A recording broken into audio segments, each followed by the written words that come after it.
तुर्की के सदर तैयब रजब उर्दुगान का एक अहम बयान सामने आया है।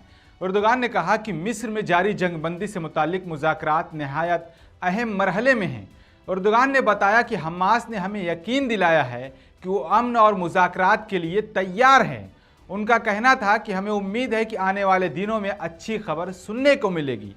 तुर्क सदर ने दुनिया को याद दिलाया कि अमन के क़याम की सारी जिम्मेदारी सिर्फ हमास या फ़लस्तीनियों पर डाल देना ना मुंसिफाना है, ना दुरुस्त है और ना ही हकीकत पर मबनी है।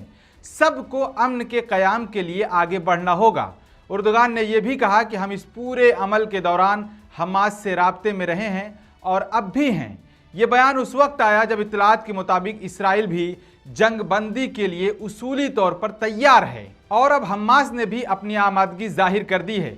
यानी गज़ा में खून के दरिया के बाद शायद अब अमन की हवा चलने वाली है। लेकिन सवाल यह है, क्या वाकई दुनिया ताकत की सियासत छोड़कर इंसानियत की तरफ लौटेगी या फिर अमन सिर्फ अल्फाज तक महदूद रहेगा।